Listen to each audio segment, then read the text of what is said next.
I never imagined that a simple request to paint my front door navy blue would spiral into a full-blown legal battle with the president of our homeowners association. But that's exactly how things unfolded when I crossed paths with Karen Wilkins, the self-appointed enforcer of Oakwood Estate's neighborhood standards and arguably its most dreaded resident. It all began last spring, when I decided my home's exterior could use a fresh update. Before lifting a paintbrush, I did what any conscientious homeowner would. I carefully reviewed our HOA guidelines. According to the rules, front doors could be painted in tasteful, subdued colors that complemented the house's exterior. There was no mention of specific allowed or forbidden colors. I settled on a classic navy blue that perfectly matched my shutters and submitted my request, complete with color samples. 3 days later, an email arrived from Karen with a subject line screaming in all caps, "Violation notice. Unauthorized color selection." Her message claimed my chosen shade was too bold and disrupted the neighborhood's aesthetic harmony. She demanded I pick from a pre-approved palette, all variations of beige and light gray. When I politely pointed out that no such color restrictions were listed in the official HOA documents, she snapped back.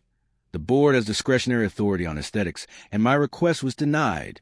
I've never been one to accept unreasonable authority without question, so I requested a formal HOA hearing. That's when things started to get weird.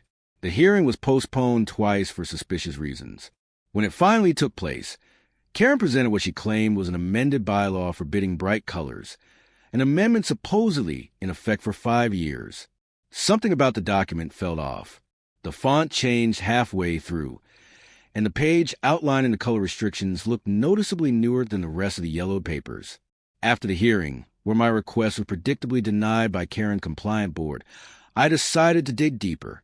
I reached out to the previous HOA president, who had retired to Florida 2 years earlier. When I mentioned the supposed amendment, he sounded genuinely baffled. "We never passed anything like that," he told me. In fact, we specifically decided against any color restrictions because the board couldn't agree on which colors to allow.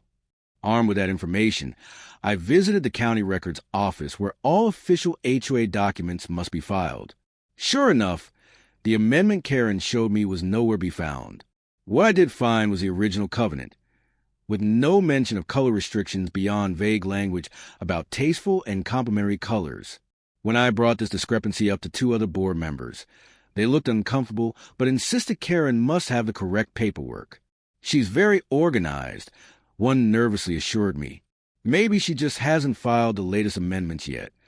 Unsatisfied, I sent a formal letter to the entire board asking for clarification on conflicting documents. 3 days later, I returned home to a certified letter from the HOA, actually from Karen herself. Inside was a notice citing multiple alleged violations on my property, accompanied by a $900 fine. The violations included improper garbage bin placement, unauthorized garden border stones, and excessive holiday decorations in April, when there were none. This was retaliation, plain and simple. But I wasn't about to be bullied. I took photos proving the absence of any violations and requested another hearing. Karen's response? She filed for an injunction against me, accusing me of harassing the board and disrupting HOA operations. Most shockingly, she attached affidavits supposedly signed by my next-door neighbors, claiming I behaved aggressively and committed property violations. I knew something was seriously wrong. The Johnsons had been on a 3-week European vacation. There was no way they could have signed those affidavits on the dates listed. When I called them, they were outraged that their names had been forged without their knowledge or consent. It was time to bring in real authority. I consulted an attorney who specializes in HOA disputes. She was visibly disturbed by the evidence. "This isn't just an overreach," she said gravely. "Falsifying legal documents and forging signatures are criminal offenses. We need to bring this before the court." We immediately filed a countersuit against the HOA and Karen herself, submitting all the evidence I had gathered of document tampering. The judge assigned the case, the Honorable Marcus Rivera, was known for his no-nonsense stance against frivolous lawsuits. He promptly scheduled an emergency hearing to address the forgery allegations before even considering the original injunction. The day of the hearing arrived, and I was a bundle of nerves as I stepped into the courtroom. Karen sat across from me, immaculately dressed in a tailored suit, her posture exuding confidence.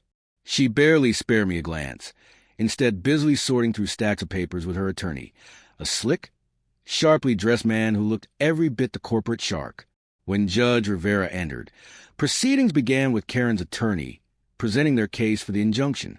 He painted me as a troublemaker who refused to abide by the established rules, waving the suspicious amended bylaws as their key evidence. When it was our turn, my attorney calmly laid out our proof: official county records, statements from the former HOA president, and the most damning piece, a sworn affidavit from the Johnsons themselves declaring they never signed the documents Karen submitted, accompanied by proof they were out of the country at the time. Judge Rivera's expression grew increasingly stern as he compared the signatures. "These signatures don't even resemble the Johnsons' known signatures on file," he remarked, peering over his glasses at Karen, who had visibly begun to squirm. "Ms. Wilkins," the judge asked sharply, "did you personally witness these signatures being applied to these documents?"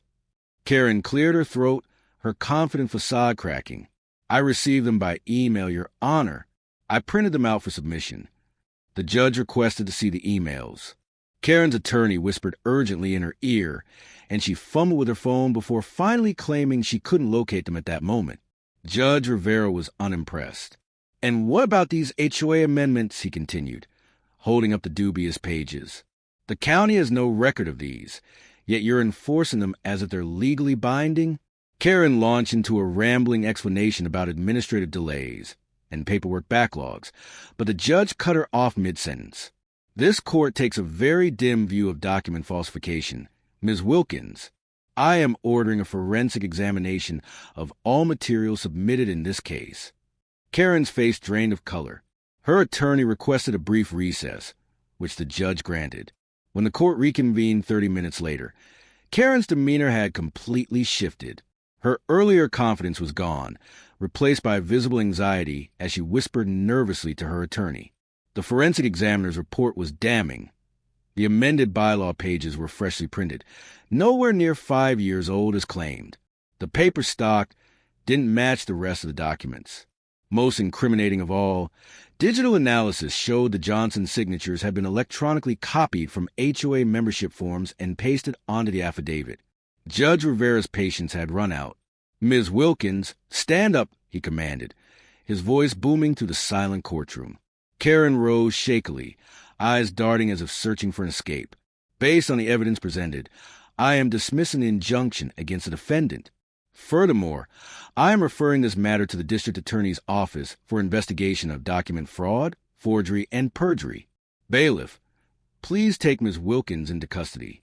A collective gasp rippled through the room as the bailiff approached. Karen froze in disbelief. "This is ridiculous," she shrieked, her voice rising to the familiar shrill tone I'd heard so many times in HOA meetings. "I am the president of the Oakwood Estates HOA.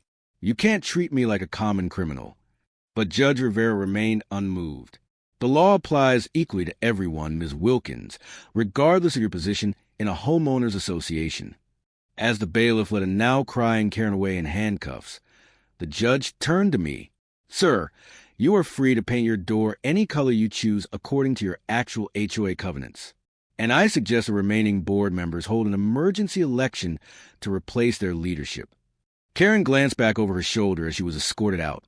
Mascara streaked down her cheeks, her face a mix of fury and disbelief that her once-perceived authority had been shattered by real justice. The last words I heard her shout before the courtroom door closed were, "This isn't over. I've given everything to this neighborhood." The judge set her bail at $25,000 and ordered her to surrender her passport while awaiting trial on multiple felony charges. When the gavel finally came down, closing this initial hearing, I felt a weight lift from my shoulders, one I hadn't even realized I'd been carrying.